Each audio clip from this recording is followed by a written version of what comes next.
Eh bien, bonjour et bienvenue. Vous êtes sur A-News Mobility, le média 100% dédié aux mobilités. Et aujourd'hui, nous recevons dans le cadre des rendez-vous de Séverine, Marie-Xavière Vauquier, qui est forte d'un très long CV représentatif de multiples activités, dont une qui est importante pour elle, qui est la présidence des Femmes en Mouvement.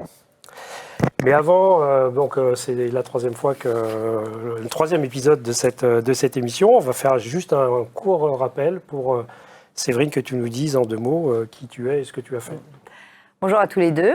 Séverine Desbouilly, donc experte en mobilité, entrepreneur et chef d'entreprise, et dans une vie antérieure, cycliste de haut niveau, voilà, avec des titres sur le Tour de France. Le Tour d'Italie. Tour d'Italie aussi, effectivement. Donc la mobilité au quotidien en tant qu'athlète, jeune femme et maman. Donc voilà, c'est des choses importantes. Il faut toujours mettre en pratique les choses dont on parle. C'est important. Alors on va démarrer cette interview par une séquence plutôt qui êtes-vous et que faites-vous. Mais vous avez tellement de cordes à votre arc que je vais commencer, puis Séverine va poursuivre. Donc, si je ne dis pas de bêtises, vous avez été à l'UT de Compiègne, puis vous avez fait Sciences Po. Vous parlez 3 langues, dont le suédois, on reviendra dessus. Et puis, professionnellement, donc, on peut peut-être lui demander quel était son parcours, les boîtes où elle a travaillé, ce qu'elle a fait. Exactement. Quand on a échangé avec Yves, c'est vrai qu'il était très impressionné par ton parcours. Comme il a dit, LinkedIn avec beaucoup de pages, mais ça démontre aussi que quand on est une femme, on peut être, qui plus est dans les mobilités, extrêmement compétente et avoir un très beau parcours, et c'est ton cas. Donc, est-ce que tu peux nous parler des différentes postes que tu as eus, les sociétés dans lesquelles tu as travaillé, ce qui a aussi généré aussi en termes de résultats, en termes de projets, que tous nos téléspectateurs te découvrent, parce que pour moi et pour nous c'est important qu'on te connaisse aussi avec Femmes en Mouvement, qui est quelque chose que j'ai découvert et qui est fantastique.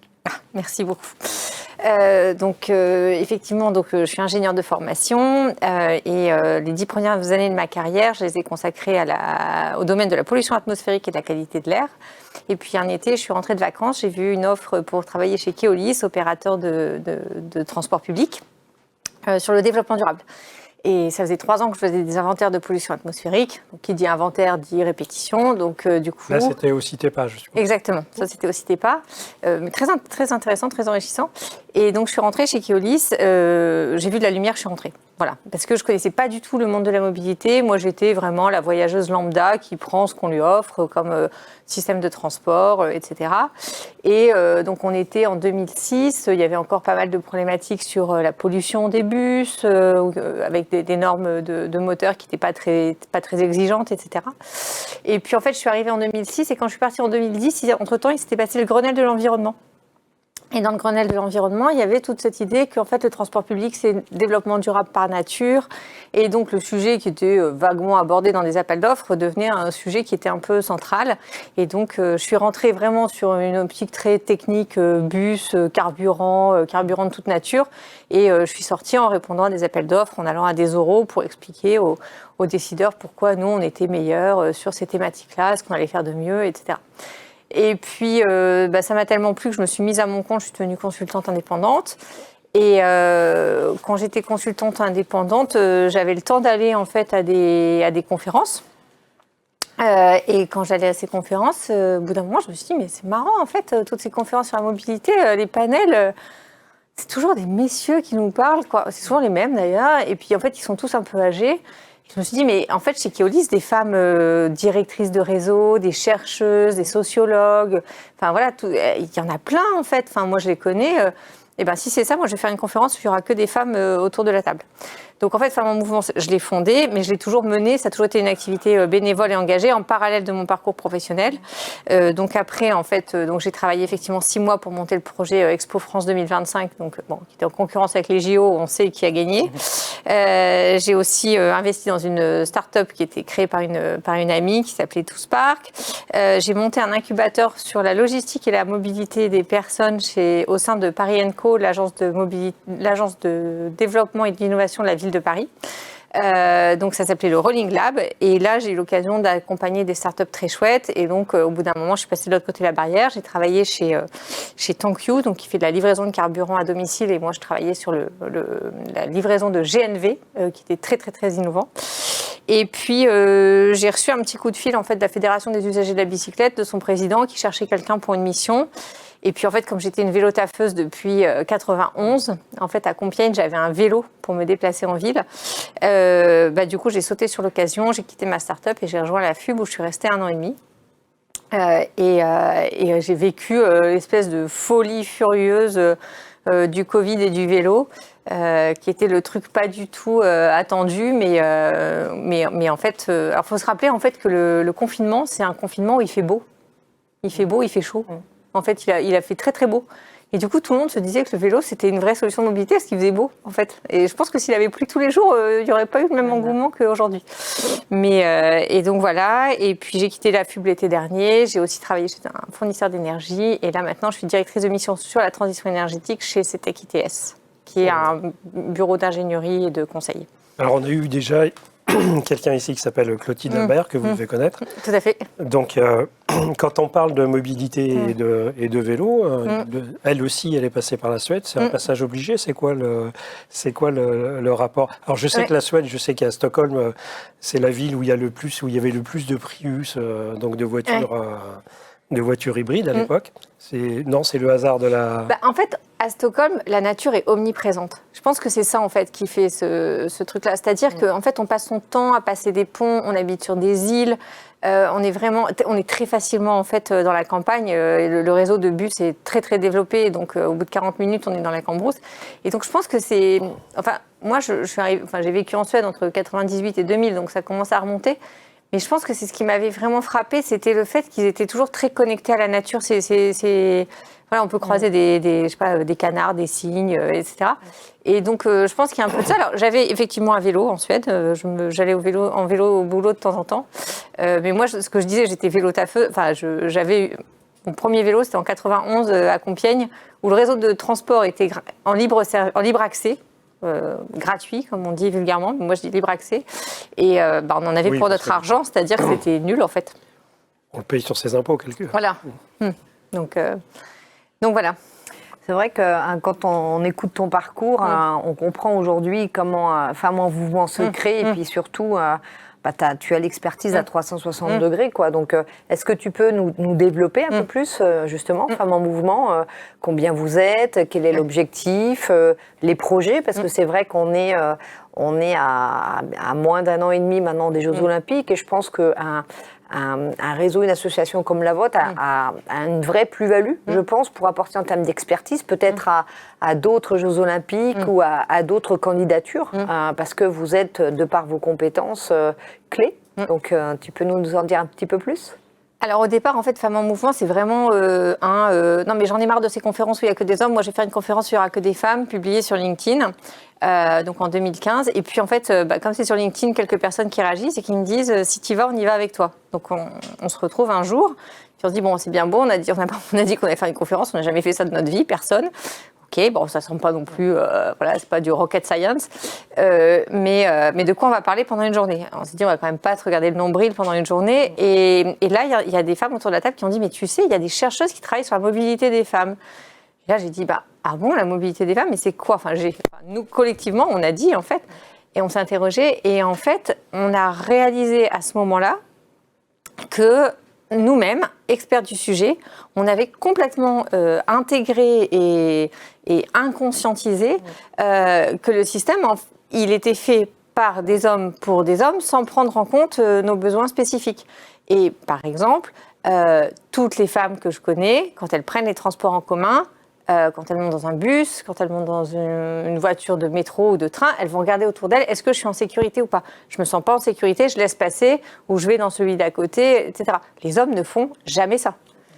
Et donc, cette crainte, en fait, qui est un symptôme de toutes les inégalités dans la société, toutes les dominations, etc., cette crainte, en fait, elle se répercute sur plein de choses parce que vous avez un certain nombre de personnes qui vont juste pas se déplacer parce que c'est trop compliqué, c'est c'est trop compliqué, trop cher, pas assez sécurisé. Il y a trop de trouilles, trop de freins qui sont très souvent psychologiques. Il n'y a jamais personne qui a, par exemple, quand on parle des pistes cyclables non genrées, il n'y a pas de piste cyclable où c'est marqué interdit aux femmes. Mais il y a des pistes cyclables où en fait vous allez être dans le noir, dans des endroits sombres, dans des endroits, des carrefours qui ne sont pas protégés, etc. Et en fait, quand vous allez vous mettre à compter, vous allez vous rendre compte que oui, il n'y a pas d'interdiction, mais il y a tellement d'obstacles que ça finit par constituer une espèce d'interdiction tacite.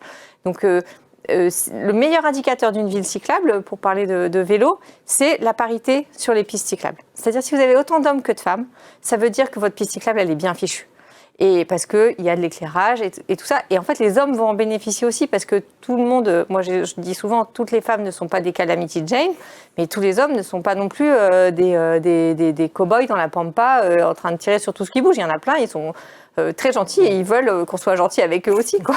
Donc voilà, donc Femmes en Mouvement aujourd'hui, c'est un apéro, au minimum un apéro par mois et à distance à Paris. Des apéros à Lyon, à Marseille. On a créé l'antenne marseillaise la semaine dernière. Apéro, c'est l'appellation ou il y a un vrai apéro? Il y a un vrai apéro. En fait, on s'est dit... En fait, on a monté cette première conférence qui nous a coûté une énergie... alors, pas trop d'argent, parce comme on n'en avait pas, du coup, on n'a pas réussi à dépenser celui qu'on n'avait pas, mais une énergie de dingue, en fait.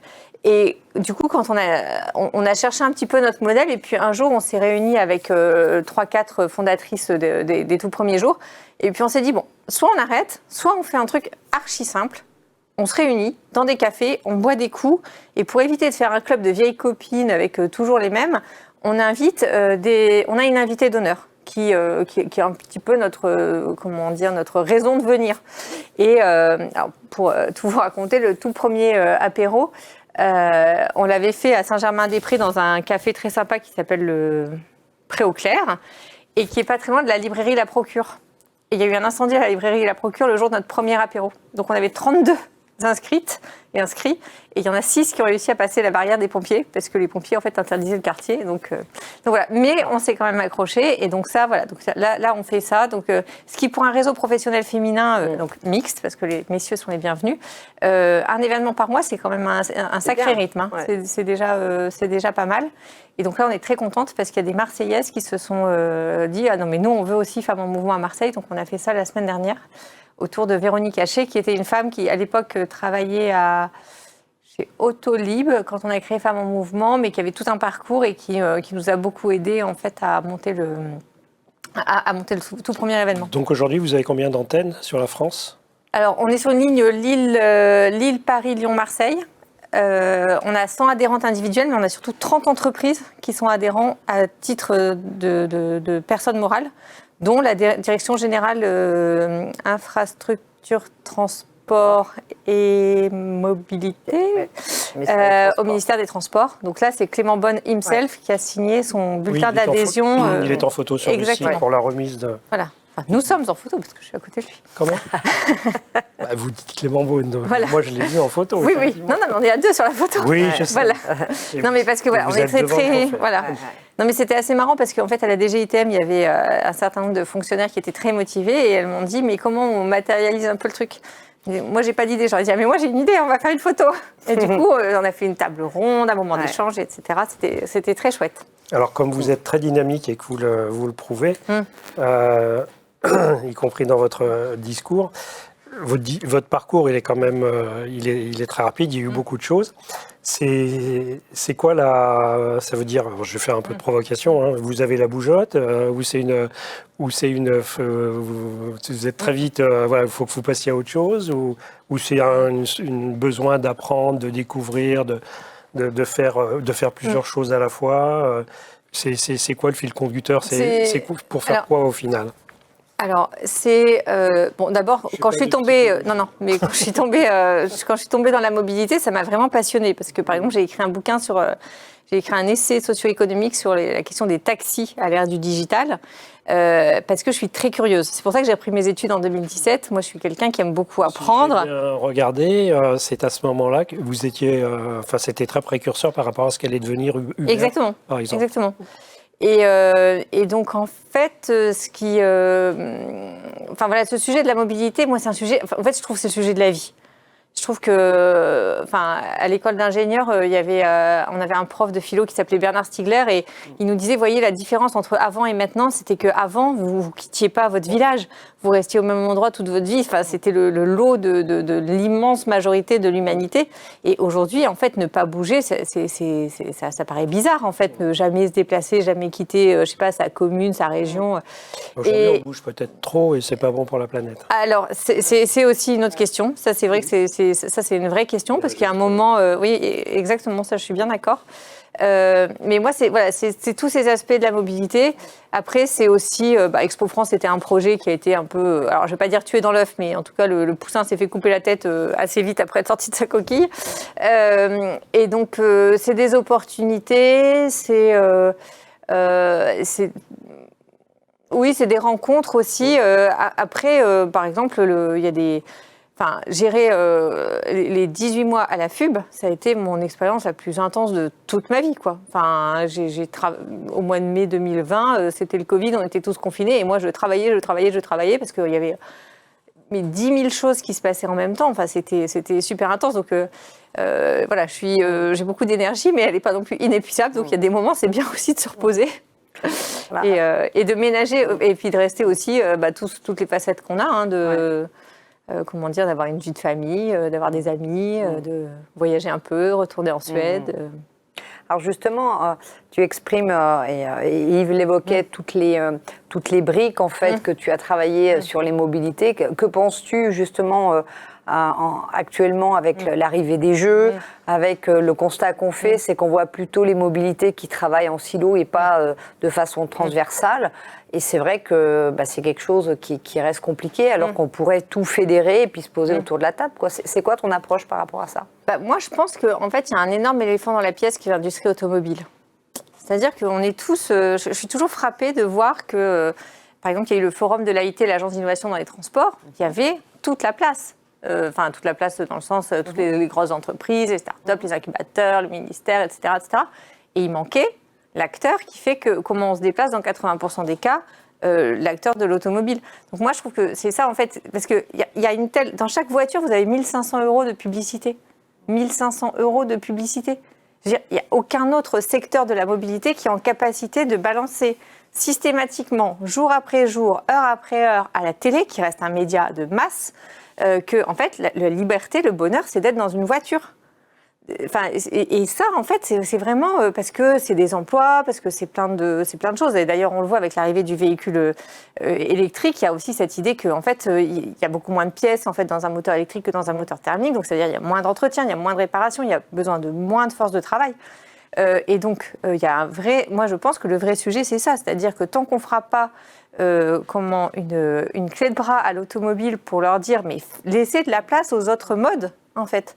Parce que là où vous êtes pertinent, c'est pas en ville pour aller de banlieue au centre de Paris. Là où vous êtes pertinent, c'est effectivement quand il s'agit de faire des trajets où on gagne vraiment du temps. Donc il y aura jamais pas de voiture, mais on peut pas. La voiture, ça peut pas être. Aujourd'hui, c'est toujours l'alpha et l'oméga dans la tête de 85% des gens. Il y a que ça qui existe. Moi, je vois, j'ai les plus grandes difficultés, par exemple.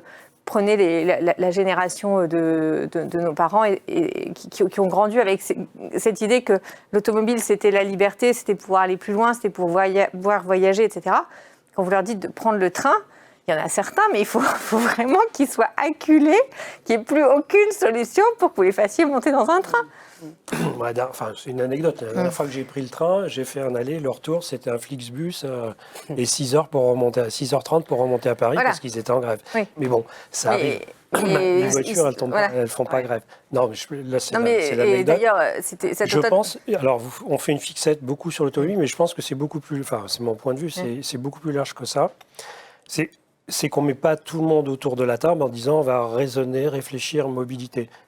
Oui, mais la mobilité, ça ne s'apprend pas. On met l'avion en face du train, le train en face de la bagnole en face des vélos, et chacun est dans son truc, et ça c'est à moi, ça tu n'y toucheras pas, et on n'arrive pas à raisonner systémique, quoi. Enfin, mais prendre c'est des très grandes compliqué. masses.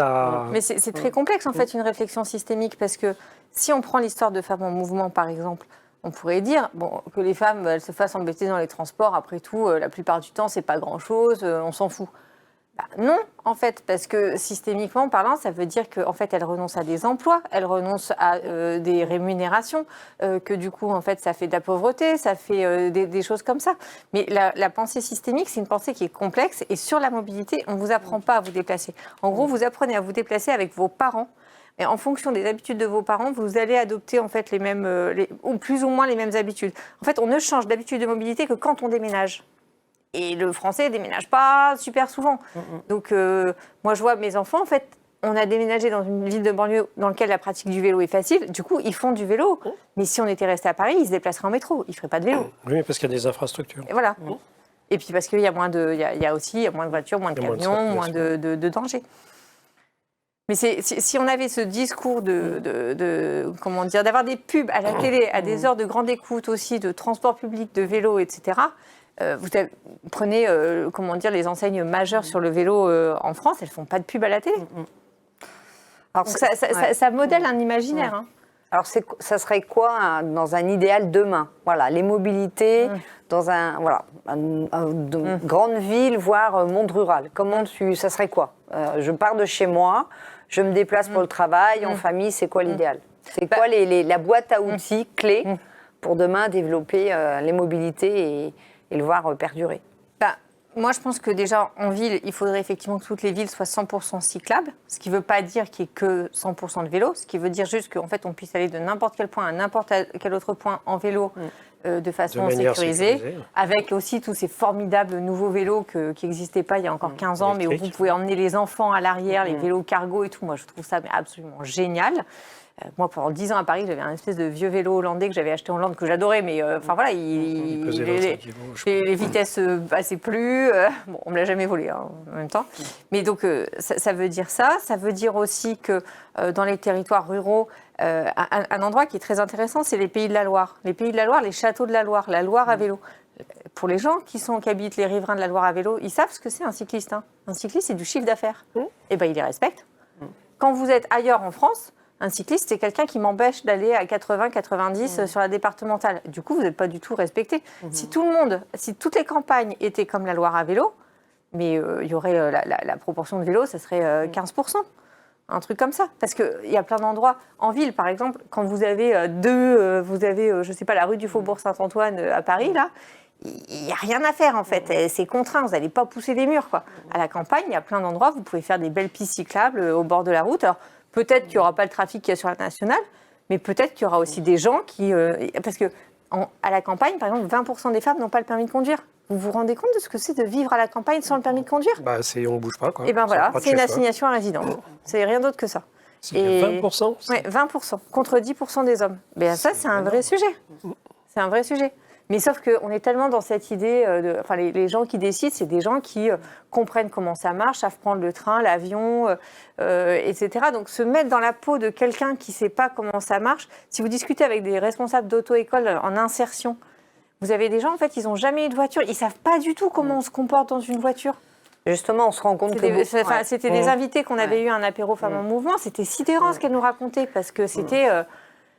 C'était très très loin, quoi. On regarde justement l'évolution du vélo, où les gens qui sont un petit peu réfractaires au vélo disent plus il y a du vélo, plus les gens ont d'accidents, mais néanmoins on constate que c'est des jeunes qui sont beaucoup en vélo, mais qui n'ont pas le permis, donc qui ont la problématique, je pense, du code de la route. Exactement. Je pense qu'aujourd'hui, la réalité, c'est aussi de peut-être anticiper, voire le travailler, bosser le boulot de l'école. Enfin, voilà, ça fait partie peut-être de l'inclure. Alors on sait que le savoir rouler, qui est un des sujets sur lequel j'ai travaillé, au niveau de l'école primaire, pour que les enfants sachent se déplacer sur la voie publique à partir de la 6e. Mais je pense qu'il faudra avoir en permanence des piqûres de rappel sur la compréhension du code de la route, parce qu'au moins on aurait des jeunes, voire un certain nombre de populations qui pourraient se déplacer avec cette compréhension. Sinon, on va même accroître les accidents de vélo. La problématique de l'angle mort, par exemple, si vous n'êtes pas conducteur, vous ne pouvez pas comprendre de quoi il s'agit. Enfin, je veux dire, l'angle mort, c'est un truc, c'est conceptuel quelque part. Alors, quand on sait conduire, on se pose plus la question. Puis, on nous a appris comment, voilà, je fais le réflexe, le petit contrôle, etc. Mais, Oui, mais moi, par exemple, pour un fourgon, un camion. voilà, exactement. Et moi, pour Thank You, je faisais des opérations pilotes où je me déplaçais avec une camionnette sans rétroviseur central, avec des bonbonnes de gaz remplies à 200 bars à l'arrière. Donc, la distance de sécurité, c'était pas un concept chez moi. J'appuyais sur les warnings dès que je pouvais parce que j'avais qu'une trouille, c'était de me faire rentrer dedans. Et je me suis rendu compte que, en fait, toutes ces camionnettes, oui, si vous n'avez pas de rétroviseur central, du coup, il y a tout un champ de vision qui vous échappe.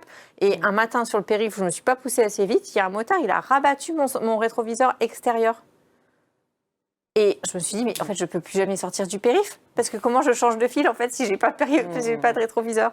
Enfin, vous voyez, et ça, effectivement, sur la jeunesse, un certain nombre de populations, l'idée de tout le monde connaît le code de la route, mais bien sûr que non. Enfin, si vous ne passez pas le permis, pourquoi vous le connaîtriez ?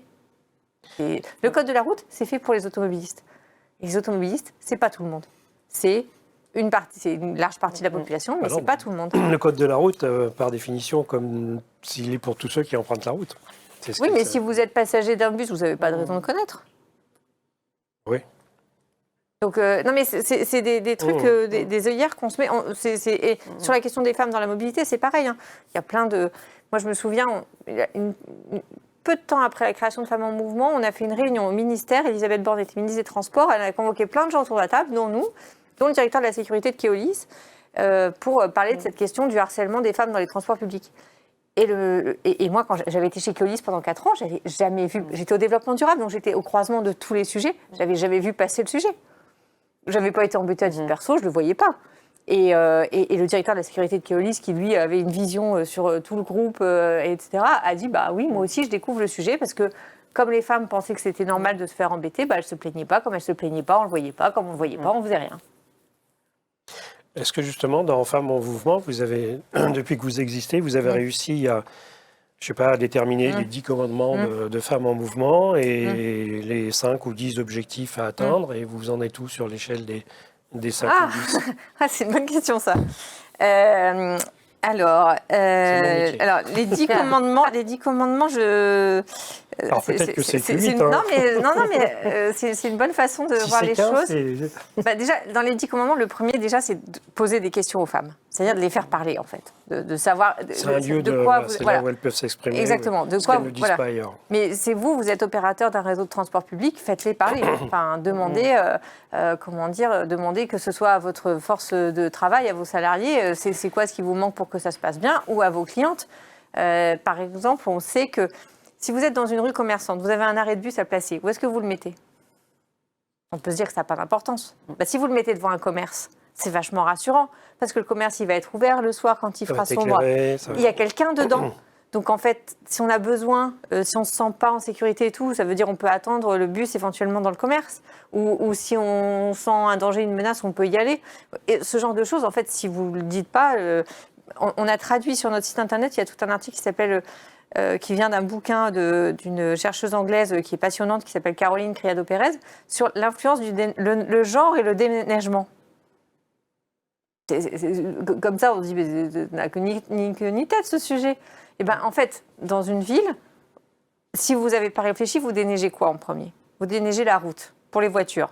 Les voitures, elles ont 4 pneus. Les voitures, c'est solide.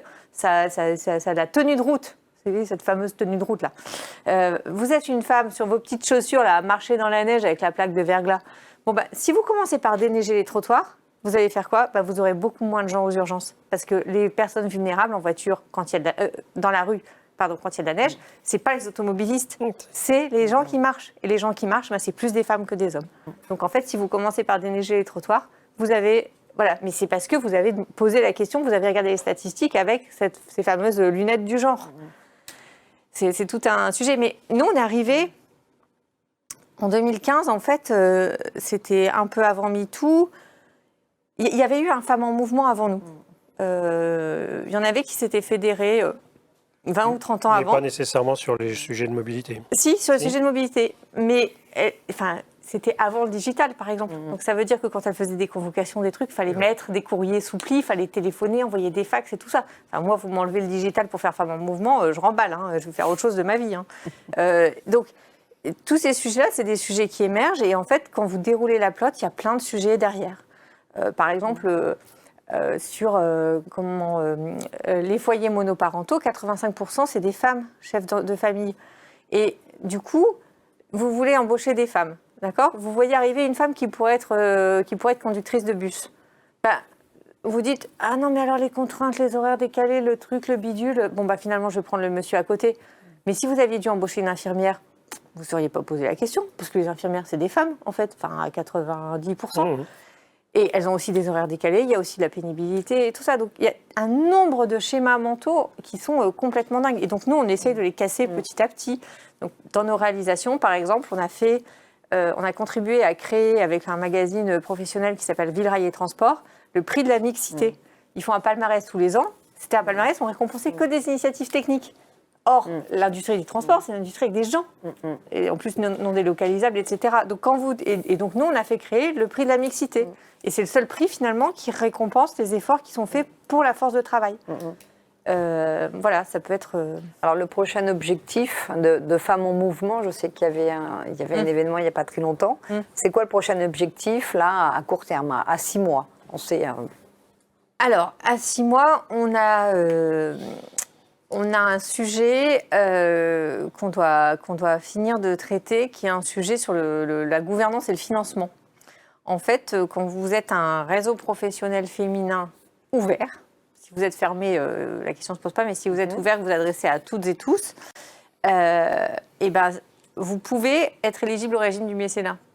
Mais il y a un petit côté discrétionnaire de l'administration. Donc nous, on a contribué à faire changer les choses plutôt. Et donc là, par exemple, notre petit sujet, c'est vraiment un sujet de gouvernance et d'organisation, c'est d'avoir ce fameux régime du mécénat pour aller chercher du mécénat de compétences, pour qu'au lieu que ce soit Bibi qui fasse ça le soir entre 19h et 20h, ou entre 21 et 22, avec toutes les femmes du bureau, du conseil d'administration, les bénévoles qui s'impliquent, qu'on ait accès en fait à du mécénat de compétences, parce que le jour où on aura une vraie force de travail et pas des stagiaires qu'on renouvelle, mais des femmes en fin de carrière par exemple, mais qui préparent doucement l'arrivée dans la retraite, et on aura, toutes nos actions, elles vont carrément mieux marcher, parce qu'il n'y a rien à faire. En fait, derrière tous ces réseaux professionnels, c'est des femmes et des hommes qui s'engagent pour faire bouger les lignes. On a fait plusieurs rencontres avec d'autres, et c'est toujours en fait un petit noyau dur. Il y a une phrase là qui dit n'oubliez pas qu'il suffit d'un petit nombre de gens déterminés pour faire bouger les choses. C'est exactement ça, quoi. C'est du mécénat public, privé On pensera du mécénat privé. En fait, il y a pas mal de fondations d'entreprises qui vous demandent, pour vous aider, d'être éligible au régime du mécénat. Ça s'entend en fait, mais tant que vous n'avez pas le papier, ou si l'administration décide que mais finalement pas elle, du coup vous ne pouvez pas y passer, quoi. C'est quand le papier alors? Bientôt. Avant septembre? Oui, avant septembre. Au premier semestre. Oui, tout à fait. Voilà. Et puis aussi, je suis présidente depuis 8 ans, donc j'espère que quelqu'un va prendre ma succession. Alors, il y a un appel est lancé. Voilà. Le challenge est important et à relever. Voilà. Et alors, avec tout ça, Marie-Xavière, dans la vie de tous les jours, c'est quoi? C'est une maman aussi, c'est une vie avec des amis. C'est quoi cet environnement? C'est quoi pour qu'on te connaisse aussi un peu plus, en fait? Alors, c'est quoi? C'est une maison au bord de la Marne, là, pas très loin, à 10 km de Paris. Pas mal de vélos, de sport, 3 grands garçons. Donc ça, c'est fou. Profitez-en quand ils sont petits, parce que ça passe vite, ce temps des petits-enfants. 20, 17 et 13. C'est des voyages en Suède une fois de temps en temps, un mari chéri super, un chien qui aboie beaucoup trop, mais qui est cool aussi, de la boxe, depuis, suite à un apéro Femmes en Mouvement, de la boxe. À Paris ou non? C'est-à-dire là où j'habite, en fait. Non, mais il y a un pari entre copines. Tiens. Non, pas du tout. En fait, on avait invité Audrey Pulvar comme invitée d'honneur, et qui était parce que en fait, elle faisait beaucoup de vélo à l'époque, et puis elle faisait des tweets, et on voyait qu'elle s'en laissait pas compter par les gens qui lui expliquaient qu'elle devait pas être là ou que je ne sais quoi. Et puis elle nous a dit comme ça, incidemment. Ah non, mais moi j'ai fait 8 ans de boxe, donc je m'en laisse pas compter. Je sais me défendre, donc. Ça m'a un petit peu interpellée. Et puis ce soir-là, c'était la Coupe du Monde de foot féminin. Et ce soir-là, je suis rentrée, je devais chercher un truc chez une de mes sœurs, et il y avait ma nièce qui était là, donc 13 ans, blonde, yeux bleus, charmante et tout ça, et qui avait fait de la boxe aussi pendant 3 ans.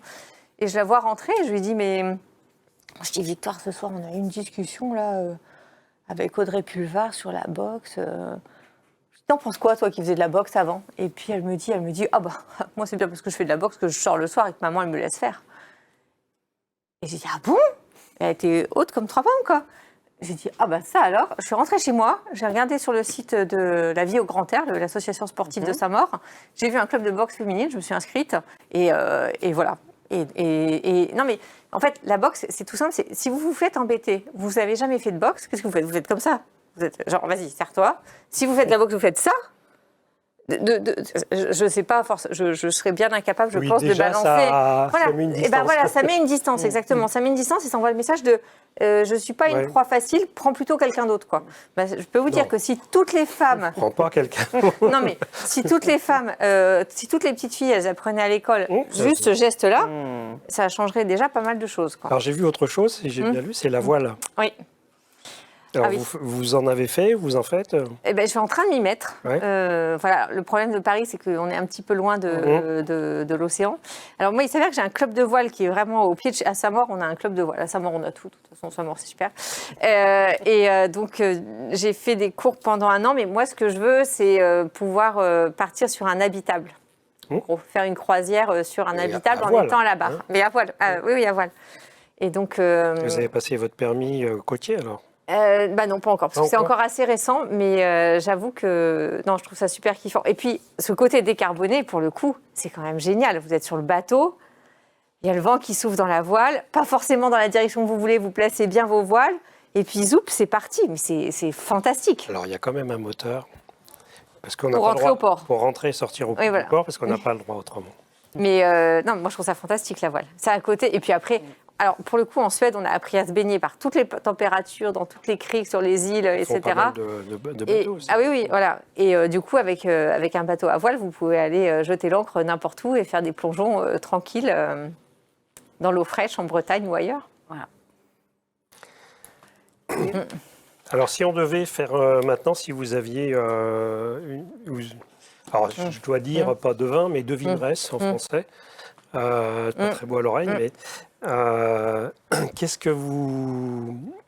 comment vous voyez l'évolution des mobilités à 5 ans, à 10 ans? Est-ce qu'on va casser ces silos? Est-ce qu'on aura moins de voitures thermiques? Est-ce qu'on se parlera plus? C'est quoi le schéma un petit peu vous voyez? Puis après, on parlera de l'idéal, en fait. Moi, je pense qu'un truc qui serait absolument génial, c'est que les voitures, elles soient auto-limitées en vitesse. On parle toujours... Alors, les trottinettes, le truc, il a 3 ans, on les a bridées à 10 km/h. Les vélos électriques, ça a 20 ans, on les a bridés à 25. Non, les trottinettes en libre service, elles étaient à 10. Et les voitures, alors là, nos problèmes, pas de limite. Moi, j'ai une voiture électrique. Si je veux aller à 110 dans ma rue, je peux. Ça démarre super bien, c'est automatique, etc.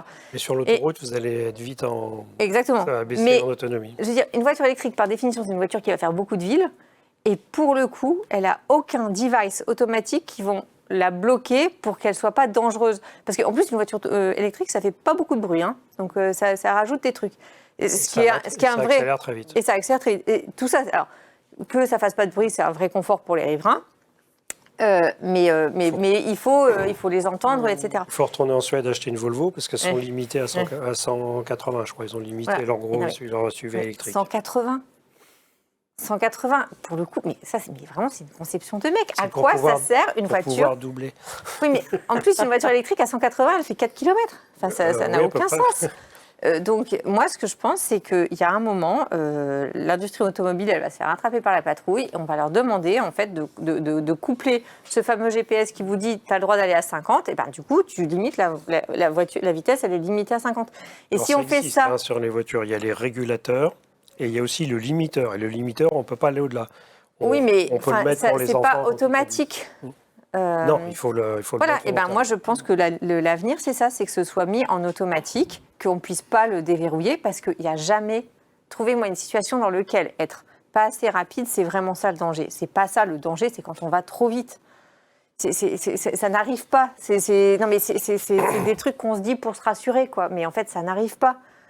Et tout a été construit là-dessus. Les autoroutes, c'est... Mais oui, exactement. On paye pour aller beaucoup plus vite et en sécurité, parce qu'on est sur des Et quand vous voies. êtes sur la 13, le week-end de l'Ascension, et que vous allez à 10 km/h, vous payez aussi. L'autoroute, c'est un truc qui est hyper bien fichu. Il ne faut pas s'étonner qu'ils gagnent des tonnes de sous. Ils gagnent beaucoup bien. Parce que même quand la promesse n'est pas tenue, c'est payant. Moi, je trouve ça formidable. Il n'y a pas quand de même. remise.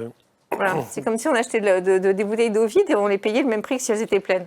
Donc j'ai bien compris que l'automobile, c'était pas votre tasse de thé, mais non, c'est pas ça. C'est juste avec les autres. C'est pas ça. C'est juste que ça prend toute la place, ça prend tout l'espace, ça prend tout l'imaginaire. Tout a été construit comme ça. Mais du coup, on n'est pas obligé. Enfin, je veux dire, on a vécu des centaines d'années sans ça. Et alors, oui, c'est mieux aujourd'hui, c'est plus confortable, etc., etc. Mais on pourrait simplement se dire, c'est quoi la juste place ? Ce qui ne veut pas dire pas de place. La juste place, c'est juste de réfléchir pour que, effectivement, je sais pas, par exemple, moi, je vais en vélo entre la gare de Lyon et chez moi. Les soirs où il pleut à verse, qu'est-ce que je fais ? Je mets mon vélo dans le RER et je rentre en RER. Je ne suis pas sotte. Enfin, je n'ai pas que ça dans la vie à faire que d'être trempée au bout de 10 km et de plus rien voir et de choper une pneumonie. Donc, il y a des trucs, il y a des fois, effectivement, la voiture, c'est la bonne solution parce qu'on transporte des choses, parce qu'on a les enfants, parce que si, parce que là, parce qu'il est tard, parce qu'il est tôt. Mais pas systématiquement. Et aujourd'hui, le grand problème, c'est que ça efface tout, ça écrase tout. Et la perception des trottinettes, je mets un caillou dans la mare. Au moment où on voit Anne Hidalgo qui a fait un référendum, au moment où le ministre des Transports a sorti un cahier des charges pour légiférer et retravailler, c'est quoi ton approche par rapport à ça ? Moi, je crois que la trottinette, c'est un enfant mal né, en fait. C'est-à-dire qu'il faut lui laisser le temps de grandir, ça va se corriger. Et voilà. Mais par exemple, sur la trottinette, c'est quoi ? La question, c'est la prudence. Est-ce que je suis prudent quand je suis sur une trottinette ou pas ? La prudence, c'est quoi ? J'intègre que les autres, en fait, ils peuvent traverser au dernier moment, qu'il peut y avoir des cailloux sur la route, que tout le monde n'est pas, invulnérable en face de moi.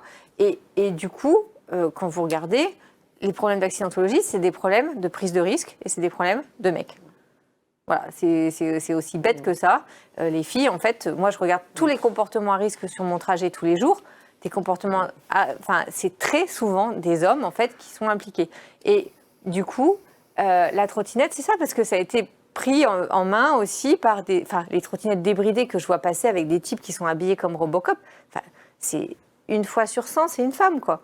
Donc, il y a ça. Alors, les trottinettes en libre-service, c'est vrai qu'il y avait cette question de la civilité, c'est-à-dire de respecter l'espace public, de les laisser au bon endroit, etc. etc. Mais en enlevant les trottinettes en libre-service, on n'enlève pas tous les gens qui s'achètent des trottinettes. Et ils sont extrêmement nombreux. Après, comme c'est leur matériel, ils en prennent, c'est payé avec leurs sous, au vrai tarif, ils en prennent un peu plus soin. Dans ce cas-là, c'est un peu différent. Mais là, tu en parlais tout à l'heure, c'est l'éducation aussi, c'est qu'on leur donne des trottinettes et débrouillez-vous avec. C'est en libre service. Exactement. Je prends, je me sers, je consomme, mais je ne sais pas comment ça marche. Mais parce que dans les écoles, on voit de plus en plus de trottinettes, en fait, pour que les enfants, ou des draisiennes, mais c'est ou les draisiennes ou les trottinettes pour une question de coût, en fait, parce que l'achat, en fait, des trottinettes est beaucoup moins coûteuse, en fait, que des vélos. Et le problème vient aussi de là. On voit de plus en plus l'APR qui était passé à pied et à vélo, et aujourd'hui, on le fait aussi passer en trottinette pour des raisons de coût, en fait. Alors, toujours pour revenir sur ma vision systémique, donc on met les voitures un peu plus à part. C'est quoi la bonne...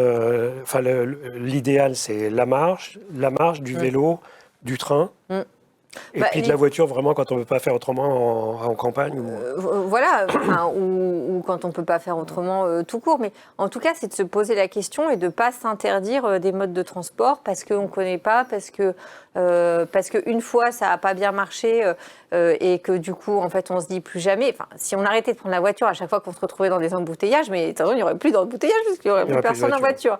Mais donc, c'est vraiment ça, c'est cette idée que je choisis le mode de transport le plus adapté à mon déplacement. Et j'alterne en fait entre mon vélo, le RER, si je suis à un endroit où il y a des transports lourds, l'autocar. Enfin, moi, j'étais lycéenne à Béthune. Je n'ai littéralement jamais vu les bus qu'il y avait sur le territoire parce que comme mes parents le prenaient pas, ma grand-mère le prenait pas, en fait, je connaissais la marche à pied ou la voiture. Et il y avait des bus. Hein. Et ben, je les ai jamais pris. J'ai même jamais eu l'idée de les prendre. Je connaissais pas. En fait, je venais de la campagne, d'un bled plus petit. Du coup, j'ai découvert les transports en commun à Compiègne. Et personne vous a donné, à un moment donné, un plan de circulation Ah du non. bus, non? Non, parce que tous les gens autour de Même moi, à en fait, l'école, enfin, au lycée, au non, collège. et puis en fait, à la campagne, enfin, ou en tout cas dans les préfectures, sous-préfectures, etc., quand vous avez un réseau qui n'est pas de très bonne qualité, du coup, c'est pas très performant. Donc, si vous avez les moyens de faire autrement, vous faites autrement. Alors, la baguette magique. Donc, aujourd'hui, vous avez une baguette magique et un truc que vous changez tout de suite parce que c'est vraiment ce qui est prioritaire et urgent. C'est quoi? Toujours en termes de mobilité. Oui, oui. À part ranger les voitures. Oui, oui. Par exemple, si j'ai une baguette magique, je mets des miroirs réfléchissants dans tous les longs couloirs des longues stations de transport public pour pouvoir voir derrière soi, pour pouvoir se rassurer. C'est quoi les pas que j'entends derrière moi? Est-ce que c'est une dame en talons hauts ou est-ce que c'est un type patibulaire qui en veut à mon porte-monnaie? Ça, c'est des trucs, c'est tout simple, ça coûte pas très cher. Mais en fait, si personne vous le demande, vous ne le faites pas.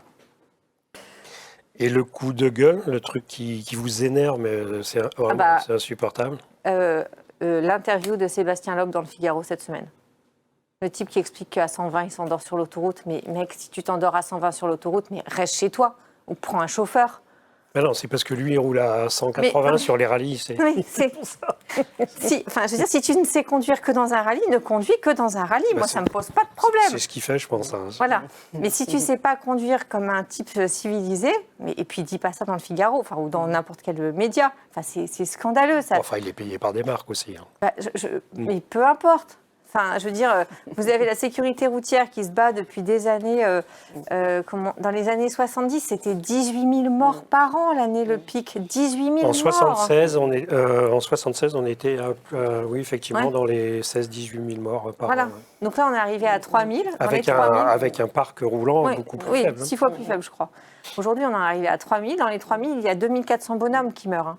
C'est les hommes qui meurent sur les routes, hein, c'est pas les femmes. Donc quand vous avez cette espèce d'énergumène, j'allais dire un truc. J'ai dit c'est eux qui conduisent, c'est pour ça. C'est sans doute. Non mais il est sans doute. Non mais enfin voilà, si c'est conduire que quand dans un rallye, mais pardon, mais des propos pareils. C'est son métier, il conduit en rallye. Donc, oui, mais donc dans ce cas-là, je veux dire, c'est grave en fait de tenir des propos comme ça parce que ça légitime la violence routière, quoi.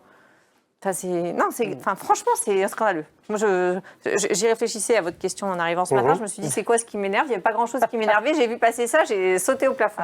Ça a été le révélateur. Alors, et un scoop par rapport à Femmes en Mouvement, à l'environnement, le changement des mobilités, les Jeux Olympiques, voilà. Quelque chose qu'on pourrait évoquer aujourd'hui, qui est encore limite secret, mais voilà. Le scoop. C'est quoi le scoop? Je ne sais pas si j'ai vraiment des scoops. Je sais pas, je suis en train de réfléchir, mais le scoop. Alors moi, je recommande. C'est les deux prochains mécènes qui vont vous apporter des sous. Exactement. Femmes en mouvement impliquées dans les Jeux Olympiques, femmes en mouvement écoutées ou des échanges avec d'autres femmes des mobilités dans le monde sur des projets.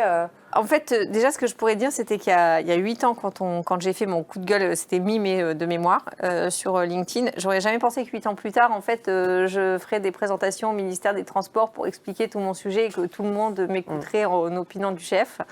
Donc ça, quelque part, en soi, c'est un scoop. Le prochain scoop, c'est le prochain papier qui paraît dans LinkedIn. C'est ça. Non, un prochain scoop,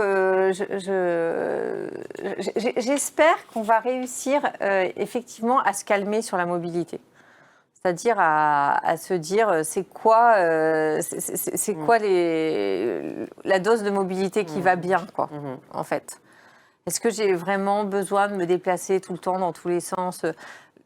Là, moi, les week-ends de printemps, ils arrivent, je suis bien chez moi. Si j'étais restée à Paris, je serais barrée tout le temps. parce que ce serait insupportable d'être enfermé dans un appart. Bon, vous êtes au bord de la Marne, vous sortez votre petit canoë gonflable. J'ai un canoë gonflable, je ne l'ai pas mis sur mon profil LinkedIn, mais voilà, je vais sortir mon canoë gonflable. Voilà, le scoop, c'est que je sors mon canoë gonflable pour la saison, là, ce week-end. Donc, si vous voulez aller faire du bateau au bord de la Marne, je vous le prête. Voilà, il faut... Il n'a pas de moteur. Il n'a pas de moteur. Non, il n'a pas de moteur, mais c'est très sympa. Ok, et donc, puisque vous vous déplacez en canoë, mais je pense que vous n'êtes pas venu en canoë aujourd'hui. Non, pas aujourd'hui. À titre personnel, donc vous avez du vélo, vous faites du vélo, vous avez le canoë sur la Marne, et sinon c'est le train essentiellement, c'est ça? En fait, on a une voiture électrique parce que pour le coup, il faut quand même déplacer le chien, le mari, les enfants. Alors le chien a fait son premier tour en remorque derrière mon vélo dimanche. Elle n'était pas super enthousiaste d'ailleurs, mais en fait j'ai acheté. Alors voilà, truc très classique. Vous voulez vous promener au bois de Vincennes le dimanche après-midi. Prenez le ticket de RER. Alors il faut aller jusqu'au RER avec les enfants, dropper la voiture, le chien, le machin, le bidule, c'est pénible. Du coup cet automne, je me suis dit j'en ai marre de ça. Moi ce que je veux, c'est aller en vélo au bois de Vincennes avec mon chien. Donc du coup, j'ai acheté une remorque d'occasion sur le Bon Coin. Et du coup, hop, le chien, il va maintenant aller au bois de Vincennes en faisant des petits trajets en remorque derrière mon vélo. C'est 6 km, c'est hyper facile, mais il fallait la remorque. Là, du coup, le nouvel enjeu, c'est où est-ce que je garde la remorque pour la retrouver quand je reviens de ma balade avec mon chien. Ah oui. Voilà. Non, et sinon, oui, voilà, on a une voiture électrique. Alors moi, que je trouve, pour le coup, c'est super agréable. Il n'y a pas de vibration, on est bien, c'est automatique, vous êtes dans les bouchons, vous en fichez. C'est pas forcément très écologique sur tout le cycle de vie, mais... Il faut faire un certain nombre de kilomètres, etc., etc. Mais vous n'allez plus jamais à la station-service. Et ça, c'est génial aussi. Il faut recharger. Surtout quand... vous recharger chez vous. Oui, on recharge chez soi. Mais ça, c'est génial. Quand tout le monde faisait la queue pour avoir de l'essence, moi, j'étais là... Moi, je m'en fiche. Alors après, il y avait la question de la sobriété énergétique et de est-ce qu'on pouvait recharger quand on voulait et tout, quoi. Mais c'est pareil, tout ça, c'est des apprentissages. Mais je pense que le vrai truc, peut-être que le vrai truc visionnaire, ce serait effectivement d'apprendre la mobilité aux gens. C'est-à-dire de leur expliquer les différentes solutions de mobilité. Parce que réfléchissez vous-même quand vous allez en voyage à l'étranger. Dans une grande ville, vous allez prendre quoi comme transport? Vous allez prendre les modes lourds. Parce que ça vous donne confiance, en fait. Il va faire tous les arrêts, il ne va pas quitter, il ne va pas faire de déviation, etc. Ça montre bien que voilà, quand on ne sait pas, en fait, on se raccroche à ce qui ressemble le plus à ce qu'on connaît. Ah, peut-être, ce qui serait un scoop, c'est de pouvoir payer avec son iPhone des tickets sans réfléchir. Alors ça en Ile-de-France, ce serait super bien. C'est possible, non? Si vous avez un Samsung d'une certaine génération pour un certain nombre de trajets, etc., non, c'est pas encore gagné. Ça sera peut-être pour les JO. Ça sera peut-être pour les JO. Parce qu'il y a déjà, on peut acheter les fameux les Navigo dématérialisés où vous chargez en ticket. Vous pouvez le faire, mais je ne sais pas si vous pouvez payer avec Apple Pay ou l'autre. C'est une question effectivement de modèle. On Google Wallet. On peut effectivement avoir un pass Navigo Easy qu'on recharge avec son téléphone, avec Apple Pay. Mais bon, je pense que dans les perspectives qui arrivent. Et pour le temps des JO, moi je recommande aux Franciliennes et aux Franciliens d'apprendre à se déplacer à vélo. Ça sera beaucoup moins stressant. Ou en canoë sur la Seine, puisqu'il va se passer beaucoup de choses sur la Seine. Mais il faut passer les écluses, quoi. Il faudra passer la sécurité aussi. Tout à fait. Et est-ce que moi je retiens votre idée sur le fait qu'il faut apprendre la mobilité aux gens depuis tout petit. Est-ce que vous travaillez avec votre mouvement à vous rapprocher d'une université ou parce qu'aujourd'hui j'ai regardé des masters en mobilité, il y a des choses en transport, en logistique, des choses. Mais en mobilité, un petit peu vision systémique, il n'y a rien qui... Enfin, moi, à ma connaissance, il n'y a rien qui... Il y a des choses au pont, il y a des choses... Oui, après, c'est la polytechnique. Après, le sujet de la mobilité, c'est un sujet qui est... Lumière de Vinci qui travaille sur des masters là-dessus. Après, c'est des sujets qui sont très larges, en fait. Donc, du coup, souvent, en fait, on va se spécialiser sur... vous avez le master TURP, là, qui fête ses 30 ans, transport urbain, régionaux de personnes... Moi, c'est un peu mon grand regret. Dans mon école d'ingénieur, ils ont créé un truc qui s'appelle génie des systèmes urbains maintenant. Et moi, j'ai fait génie chimique parce que voilà, j'aimais bien faire des petites expériences. Mais si j'avais eu génie des systèmes urbains, le fonctionnement de la ville, moi, je trouve que c'est fascinant. En fait. Ça va très loin, ça va jusqu'au smart building, au smart voilà, grid, il y a plein de... Il y a plein de choses comme ça. Et puis, et la dernière chose, c'est on a Est-ce que vous travaillez ou est-ce que vous avez déjà exploré ce sujet-là au sein de votre mouvement, c'est-à-dire tout ce qui est système MaaS, Mobility as a Service, c'est-à-dire, vous l'avez évoqué avec les types d'applis, mais là, c'est vraiment c'est ce qu'ils font en Suisse ou à Dubaï ou encore je ne sais pas où vous prenez, vous choisissez, vous avez un espèce de city mapper ou l'application Île-de-France Mobilité un peu plus intelligente où vous faites votre parcours, vous matchez à chaque fois et à la fin, vous payez ce que vous avez consommé. Quoi. En fait, au mois de février, il y a l'Agence d'innovation dans les transports qui a organisé un forum avec un hackathon sur un titre universel. Et en fait, avant le lancement des travaux du hackathon, il y a eu 2 prises de parole, une sur les questions d'accessibilité et une par Femmes en Mouvement, pour que justement tous les gens qui conçoivent ces systèmes intègrent ça en fait dans leur réflexion. C'est-à-dire qu'on ne soit pas dans un système qui soit pensé pour quelqu'un qui se lève le matin, va au boulot, travaille, rentre le soir. Ça, c'est le système tel qu'il est pensé aujourd'hui. Mais que ce soit plutôt sur... je me lève, je suis avec les enfants, je les emmène à l'école, le soir je m'arrête faire des courses, je rentre. Et du coup, ça permettra aussi aux messieurs d'emmener les enfants à l'école. Et le week-end, je fais ça, je fais autre chose, et je vais au sport, machin, etc. Après tout ça, je veux dire, faut pas... nous, Femmes en Mouvement, on a commencé par ce coup de gueule, mais il y a plein de gens qui demandent pas mieux que de mieux faire. C'est simplement qu'ils ne savent pas par quel bout prendre le sujet. Ils ne savent même pas que le sujet, il existe, en fait. Donc la question, c'est vraiment par quel bout on prend le sujet. Quand je reprends cette histoire du harcèlement dans les transports, on pourrait être toujours en 2023 et rien se dire s'il n'y avait pas 3 femmes qui avaient décidé un beau jour qu'elles en avaient vraiment trop marre, quoi. Donc, et nous c'est pareil. Moi, on a ouvert la porte aux femmes du transport de marchandises là, au cours de cette année.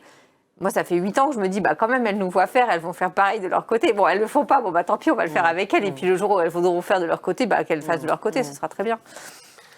Alors, on a fait le tour, on a consommé le temps imparti, donc on arrive au terme de ce rendez-vous. Un grand merci à Séverine, donc, et à son invité du jour, Marie-Xavière Wauquiez, qui, entre de multiples activités, est également présidente de Femmes en Mouvement. Merci également à nos auditeurs et spectateurs. Merci de nous suivre sur News Mobility. Et pour vous tenir informés des actualités du secteur des mobilités, n'hésitez pas à vous inscrire sur le site et à nos newsletters, sur le lien qui s'inscrit là en bas de votre écran. Merci encore à vous. Merci à tous et à très vite pour de nouveaux rendez-vous de Séverine, notamment début mai. Merci à tous les deux. Au revoir. Merci, au revoir. Merci.